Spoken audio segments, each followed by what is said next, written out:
सुप्रभात। आध्यात्मिक अनुभूतियाँ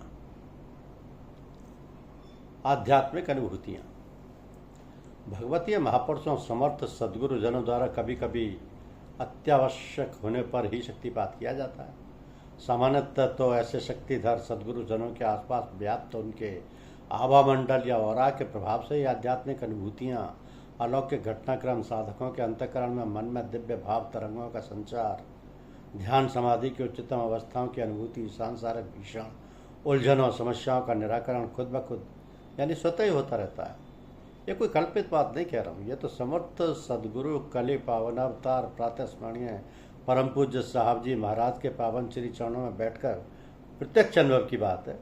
यहाँ पर कहू न कछु कर जुगति विशेखी, ये सब मैंने जिन्ने नहीं देखी।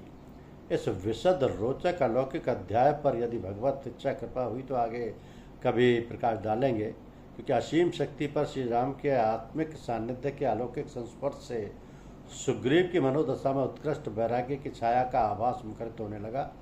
वो कहता है, हे नाथ, आपकी कृपा से उत्पन्न ज्ञान के प्रभाव से मेरे मन की चंचलता समाप्त हो गई है।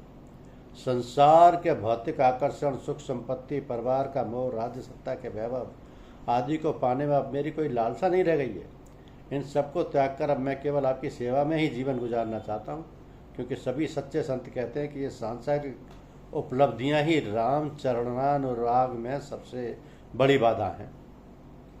तो संसार के सभी द्वंद्व, सुख दुख, शत्रु मित्र संबंध वास्तविक नहीं है, केवल आभासी हैं, मायावी हैं, जो वस्तुतः है नहीं, केवल प्रतीत हो रहे हैं। अब मुझे लग रहा है कि बाली मेरा शत्रु नहीं बल्कि महान हितैषी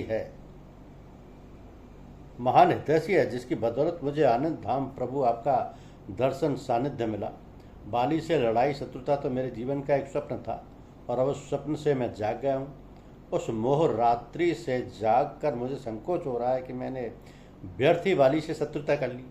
बस प्रभु अब ऐसी कृपा कीजिए कि ज्ञान वैराग्य का ये उच्च भाव बोध निरंतर मेरी चेतना में बसा रहे।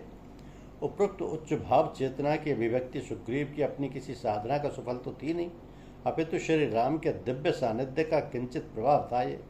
तो बाली से युद्ध में वज्र के समान एक मुक्के का प्रहार लगते ही वो क्षणिक वैराग्य हवा हो गया, तथा व्यथित पीड़ित सुग्रीव श्री राम से कहता है कि मैंने तो पहले ही आपसे कहा था कि मेरा भाई नहीं, साक्षात मेरा काल है। श्री राम से क्षणिक सत्संग और उनकी शक्ति साक्षात्कार से जो उच्च सात्विक वैराग्य में अध्यात्म सुग्रीव के अंतःकरण में अंकुरित हुआ था, वह वाली के एक मुख्य यानी संसार के एक धक्के से ही तुरंत हो गया। इसलिए तो कहा गया है कि जब बहु काल करिए सत्संगा, तब ही हो सब संशय भंगा।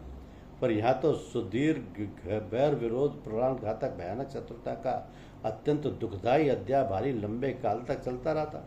अतः शत्रुता के संस्कार चित्त में मजबूती से जड़ जमा चुके थे। इसलिए बाली वध के उपरांत उसकी अंतिम क्रियाकर्म करने में सुग्रीव की जरा भी रुचि नहीं थी। मर्यादा पुरुषोत्तम श्री राम सुग्रीव की आंतरिक मनोदशा को बड़ी गहराई से भाप रहे थे, सूक्ष्म निरीक्षण कर रहे थे। अभी थोड़ी देर पहले ही इसकी शरणागति पर प्रभु ने अपार करुणा कृपा करते हुए निज धाम यानी भगवत धाम भेजा था। मृत्यु उपरांत उसकी मृत देह को सुग्रीव द्वारा भारी उपेक्षा उन्हें असह्य थी। सो प्रभु ने सुग्रीव को बाली के अंतिम क्रिया विधि विधान पूर्वक करने का परम आदेश दिया। इस आदेश के परिप्रेक्ष्य में ही तब सुग्रीव ने वे सब कार्य विधि पूर्वक संपन्न किए। धन्यवाद।